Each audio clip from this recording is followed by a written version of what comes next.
Welcome to Nirmaya Care, where health meets understanding.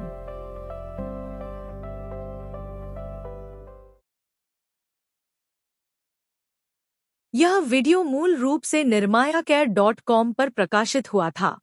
इस video के बिना सेंसर किए और विज्ञापन रहित संस्करण तथा अन्य स्वास्थ्य शिक्षा सामग्री के लिए nirmayacare.com पर जाएं। कभी ऐसा महसूस हुआ है कि दिमाग पर एक धुंध सी छाई हुई है, कुछ सोचने समझने में मुश्किल हो रही हो? इंटरनेट की दुनिया में इसी फीलिंग को एक नाम दिया गया है, ब्रेन रॉट।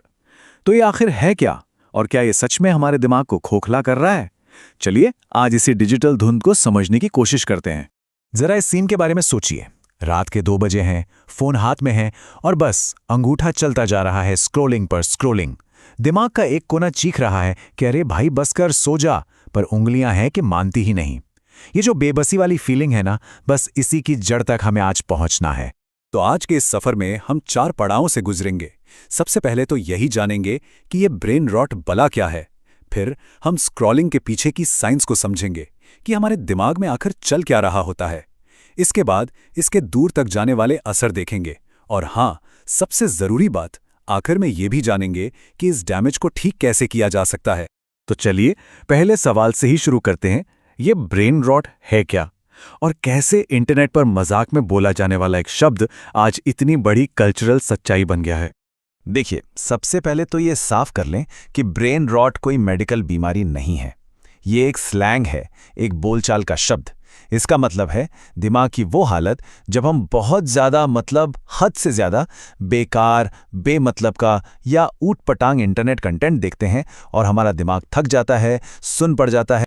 और ये कोई छोटा मोटा शब्द नहीं रह गया है। सोचिए, इसे 2024 के लिए Oxford word of the year चुना गया है।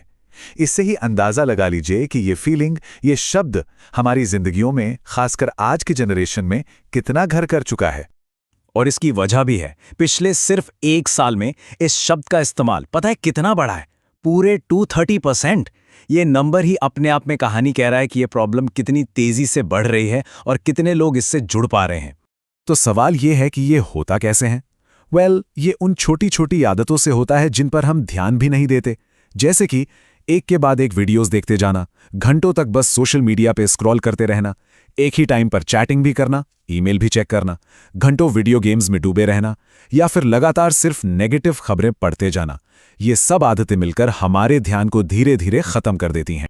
तो अब जरा गहराई में उतरते हैं, बात करते हैं स्क्रोलिंग के पीछे की साइंस की। जब हम स्क्रॉल कर रहे होते हैं तो हमारे दिमाग के अंदर असल में क्या खिचड़ी पक रही होती है? हम सब यही सोचते हैं ना कि चलो काम से 10 मिनट का ब्रेक लेकर थोड़ा स्क्रॉल कर लेते हैं, माइंड फ्रेश हो जाएगा।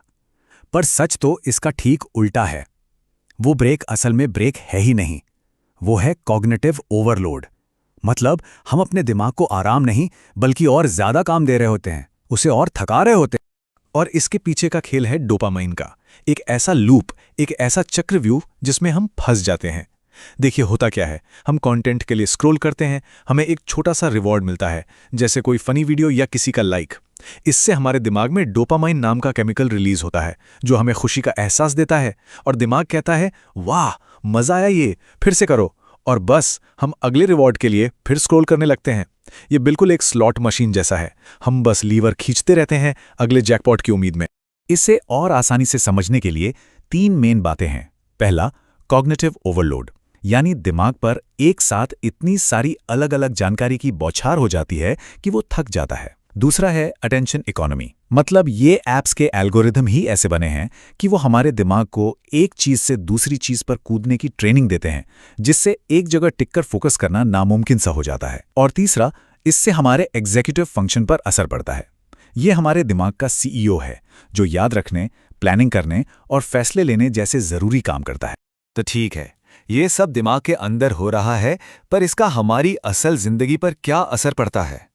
ये जो हम घंटों तक स्क्रॉल करते रहते हैं, इसकी असली कीमत क्या चुकानी पड़ती है? इसका असर हमारी जिंदगी के लगभग हर पहलू पर पड़ता है। दिमागी तौर पर देखें तो हमारा ध्यान टुकड़ों में बंट जाता है, याददाश्त कमजोर होने लगती है।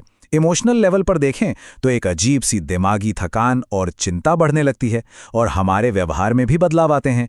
हर वक्त स्क्रॉल करने की एक मजबूरी सी बन जाती है और हम असल दुनिया के लोगों से कटने लगते हैं। इंटरनेट की भाषा में कहें तो बस ये समझ लीजिए कि आपका अटेंशन स्पैन म्यूइंग कर रहा है, और ये अच्छा नहीं दिख रहा।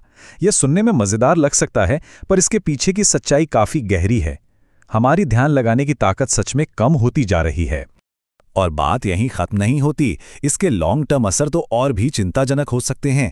कुछ स्टडीज ने ज्यादा स्क्रीन टाइम को दिमाग की बनावट में बदलाव से जोड़ा है, जैसे हमारे दिमाग की ऊपरी परत का पतला होना। इतना ही नहीं, इससे कम उम्र में डिमेंशिया जैसी बीमारियों का खतरा भी बढ़ सकता है। ये बातें वाकई सोचने पर मजबूर करती हैं। पर यहाँ एक अच्छी खबर भी है। उम्मीद अभी बाकी है, और यही हमें हमारे आखिरी और सबसे ज़रूरी हिस्से पर ले आता है। इस नुकसान की भरपाई कैसे करें, अपना खोया हुआ फोकस वापस कैसे पाएं? और ये मुमकिन कैसे है? हमारे दिमाग की एक सुपर पावर की वजह से, जिसे कहते हैं न्यूरोप्लास्टिसिटी। इसका सीधा सा मतलब है कि हमारे दिमाग में खुद को बदलने और ठीक करने की एक कमाल की ताकत होती है। तो ये जो ब्रेन रॉट वाली फीलिंग है ना, ये कोई उम्र कैद की सजा नहीं है। हम इसे बदल सकते हैं। तो करना क्या होगा? हम कुछ आसान लेकिन असरदार आदतों से शुरुआत कर सकते हैं। अपनी नींद सुधारें, और हाँ, सोने से पहले फ़ोन को दूर रख दें। डिजिटल दुनिया से छोटे छोटे ब्रेक लें। फ़ोन के नोटिफिकेशंस को लिमिट करें। रोज़ थोड़ी बहुत फिजिकल एक्टिविटी करें। दिमाग को भी आराम दें, जैसे मेडिटेशन या गहरी सांसें लेना। अच्छा खाना खाएं, और सबसे ज़रूरी, असली दुनिया में लोगों से मिले जुलें। देखिए, यहाँ मकसद टेक्नोलॉजी या आज की दुनिया से भागना बिल्कुल नहीं है, वो तो मुमकिन भी नहीं है।